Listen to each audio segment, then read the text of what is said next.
Frumoasele mele fecioare, ce faceți, dragilor? Bine ați venit la etalarea bonus pentru luna iulie. Știu că vin cam târziu, dar nu mi-a funcționat creierul din cauza căldurii și de-aia am dispărut atât de mult timp. Încă este foarte cald la noi, dar am zis, băi, trebuie să fac, nu mai pot să stau, că dacă stau după temperaturile astea, nu vom mai face nimic în această viață. Da. Hai să vedem care sunt mesajele bonus pentru voi. Ok, stai așa că vrea să fugă. Le punem așa aici pe dos și le luăm unul câte unul. Primul mesaj, cel mai principal în această perioadă, este pace. E nevoie de liniște și pace. Fecioarele au nevoie să-și arunce acest costum de Superman la gunoi și să încerce să trăiască o perioadă de liniște. Pace poate să fie și împăcare sufletească sau să trăiești în pace cu tine. Să înțelegi odată că ai făcut tot ce ți-a stat în putere să rezolvi ceva, că ai făcut tot ce ai putut mai bine să faci și cam aia e. Nu mai încerca să faci mai mult. Aruncă-ți acest costum la gunoi și mulțumește-te, aș spune, dar nu mulțumește-te sună urât în românește, mie mi se pare că lipsesc foarte multe cuvinte. Împacă-te, de-aia spun mulțumește-te, împacă-te cu gândul că ai făcut tot ce a stat în puterile tale. Punct. Nu mai ai nevoie să faci mai mult de atât. Abundență, primul mesaj, foarte frumos. Abundență nu neapărat că se referă la partea financiară. Doamne ajută dacă mesajul va vrea să meargă către acest drum, dar abundența, dragii mei, face referire la nivel, hai să spunem, universal, la faptul că ai tot ce trebuie în tine ca să poți să, ca și cum nu-ți lipsește nimic, ai tot ce trebuie, da?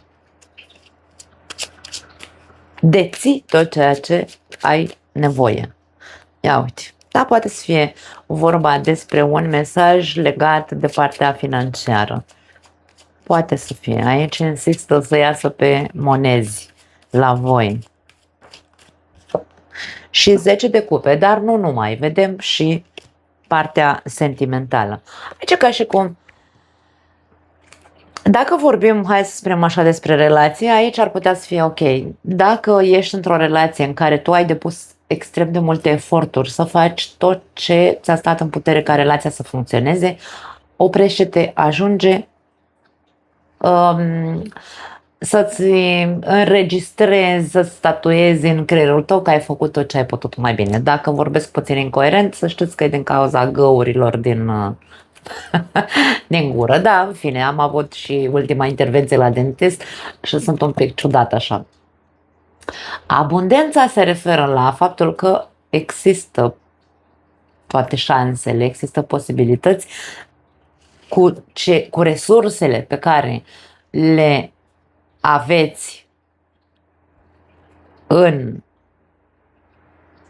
relația voastră, resursele pe care le aveți fiecare dintre voi ca partener de viață, să reconstruiți. Da? Relația poate deveni din nou ce a fost odată.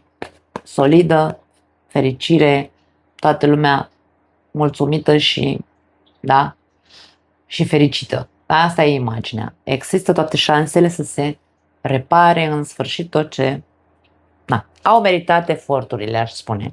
Pentru cei care nu aveți o relație, dragii mei, putem să vorbim aici despre faptul că, ok,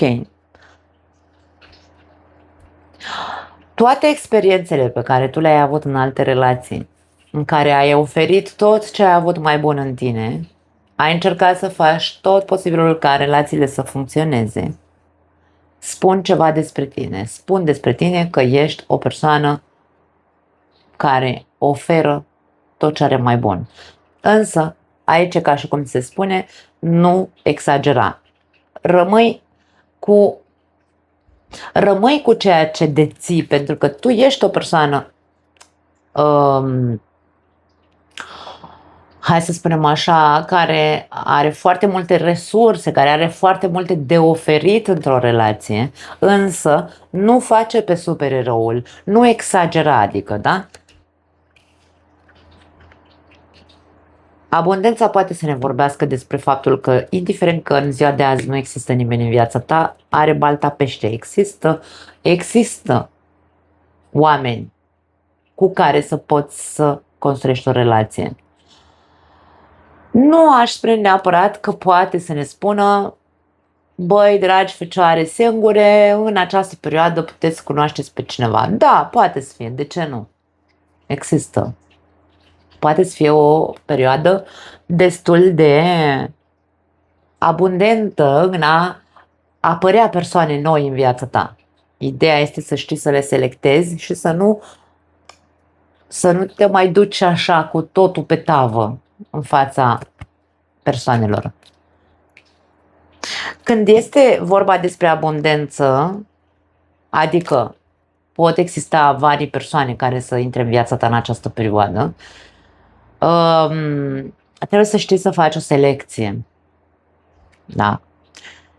Să alegi doar pe cel dintre toți aceștia care vor apărea, toate aceste persoane, să înveți să alegi pe cel care își dorește același lucru ca și tine. Cam asta este ideea. Va trebui să știi să alegi, să selectezi. Da? Pentru că nu poți să păstrezi toate persoanele în viața ta, logic. Dacă vorbim din punct de vedere financiar aici la fecioare, pentru că se insistă pe abundență financiară, putem să vorbim despre o perioadă, da, în care poate ai făcut foarte mari sacrificii financiare, iar acum în sfârșit vei culege roade. Vorbim despre, poate, de ce nu, cumpărarea unei case sau semnarea unui contract de muncă sau, de ce nu, un proiect pe care l-ai să înceapă să dea roade în această perioadă. Cam asta este imaginea. E totul pe pozitiv. Următorul mesaj este optimism. Fii încrezător în continuare. E ca și cum ți se spune, rămâi pe acest vibe de, nu știu, de încredere, de optimism, siguranță în tine. Nu te autosabota. Nu te autosabota. Aici există imaginea celor care, băi, atunci când merge bine, sunt persoane care zic mereu, e prea frumos fi adevărat, după, nu știu, după zi vine noapte, tot timpul găsim noi motive să autosabotăm stările, să ne autosabotăm stările de siguranță și de optimism, de încredere, da? E ca și cum fericirea durează 3 zile, sau cum se mai zice, fraze de-astea celebre tâmpite în românești. Deci, dragii mei, încercați îmi vine să spun auto-observați-vă când dați cu bâta în baltă în propria voastră casă, cumva. Băi, în momentul în care vezi că îți merge bine, că totul e ok, ce-ți trebuie gânduri de genul ăsta? Da?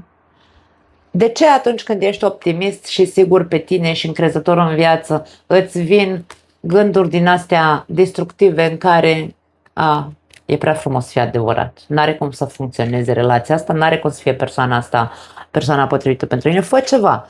Aici împăratul înseamnă disciplină. Disciplinează-te. Da?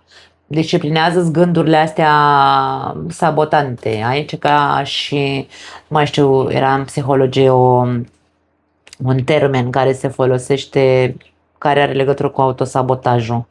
Dar nu îmi vine acum în minte, în fine. Da. Cam asta îmi pot să spun. Mai departe, rezistențe, ok, sunt rezistențe, mesajul rezistențe poate să fie ori pentru că cineva încearcă să te țină pe loc sau tu ai anumite rezistențe în interiorul tău pe care nu le poți depăși. Hai să vedem la ce se referă de fapt. Ok, hai să o luăm pe asta. Ia uite, rezistențe la ce? Împărăteasa, dragii mei, avem împăratul și împărăteasa în această etalare. Mie când îmi apar personaje de-astea care fac, care sunt parteneri de fapt și se complementează unul pe celălalt, pentru mine este un indiciu că există o persoană potrivită pentru tine sau persoana din viața ta este persoana potrivită sau situația în care te regăsești în momentul ăsta este o situație extrem de potrivită pentru tine și aici vorbim despre acest tip de rezistență. Rezistență nu poate să fie adevărat, exact ce am zis aici, acest autosabotaj. Ceea ce pe tine te împiedică să ajungi, da? Rezistența înseamnă piedică, ceea ce pe tine te împiedică să ajungi acolo unde ne dorim cu toții, să fim fericiți, să avem tot ce ne trebuie, abundență, bla bla bla, sunt propriile tale gânduri sau propriile tale rezistențe.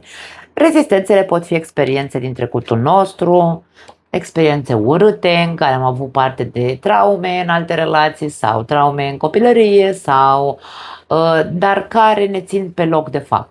Ori mergi să-ți rezolvi aceste lucruri, pentru că aici avem de nou un soi de refuz. Doiul de spade este cartea celui care nu este capabil să conștientizeze sau nu că nu e capabil, nu vrea să vadă, nu vrea să înțeleagă, nu vrea să audă, nu vrea să se miște. Nu acceptă. Da? Nu accept ideea că persoana asta este potrivită pentru mine. Nu accept ideea că situația cu care mă confrunt este ce trebuie pentru mine. Nu accept ideea că eu sunt o persoană completă. Eu sunt o persoană sigură pe mine, nu accept ideea, eu nu pot să mă văd pe mine, da? Pentru că aici avem o persoană care e legată la ochi.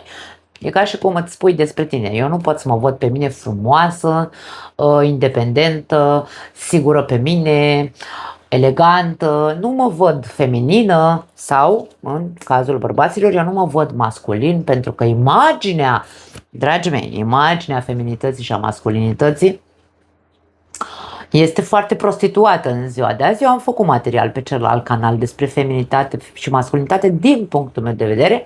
Așadar, când ne intră gândurile sabotante și ne spunem nu, eu nu mă ridic la standardul masculinității sau a feminității din ziua de astăzi, eu nu o să ajung niciodată să fiu feminină, eu nu o să ajung niciodată să fiu un bărbat adevărat sau un bărbat alfa sau cum, Doamne iartă, mă numesc tâmpiți ăștia de oameni de pe YouTube, da, de pe plataformele de bla bla bla, aici vorbim despre nu pot, eu nu o să fiu în stare, nu, e doar o rezistență. Ce înseamnă să fii masculin? Înseamnă doar sau alfa, înseamnă doar să fii așa. Domne, numai ăia care au milioane de euro, numai ăia care au o vârstă, numai ăia care sunt așa, umplu ei spațiu, numai ăia sunt alfa. Dacă eu am 1,60 m ca bărbat, de exemplu, și am vocea mai subțire, eu nu am ce șansă să ajung să fiu masculin vreodată. Masculinitatea nu stă doar în aspectul fizic, că doar asta e scos în evidență pe plataformele astea strălucitoare, da? Nu, masculinitatea nu înseamnă asta. Vă invit să vedeți materialul, nu am de ce să dau o explicație acum. Și a fi feminină nu înseamnă doar a fi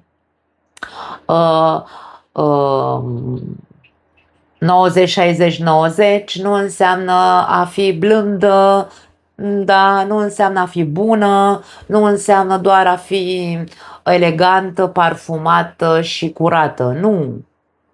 A fi feminină înseamnă să știi să fii femeie în toate aspectele tale ca femeie.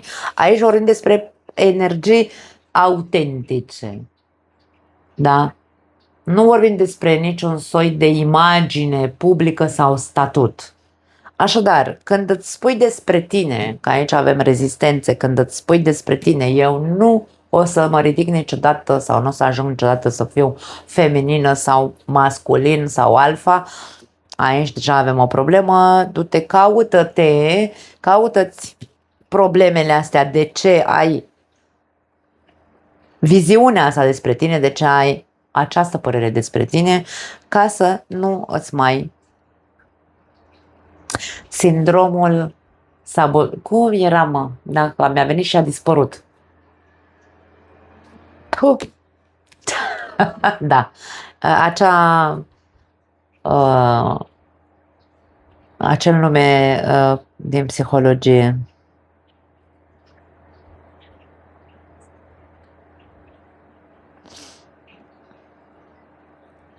În fine, ca să nu mai te sabotezi, nu mai am altceva pentru voi. Cam asta este ideea. E ca și cum aici, vezi, mai devreme am zis cuvântul mulțumește-te. De ce să nu ajungem să ne mulțumim cu ceea ce suntem? Băi frate, eu mă uit în oglindă la mine și mă văd cât de multe lucruri dețin, cât de multe lucruri bune dețin în interiorul meu, cât de abundentă sunt pe interior, cât de capabilă sunt, da, să construiesc, să ofer, să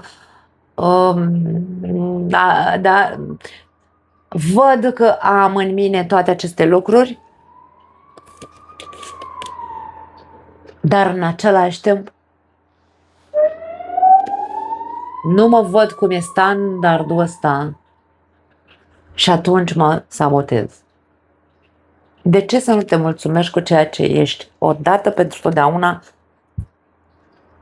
imprimă-ți în tine că ești suficient. Suficient de frumos, frumoasă, suficient de generos, generoasă, suficient de puncte. Acceptă-te odată așa cum ești.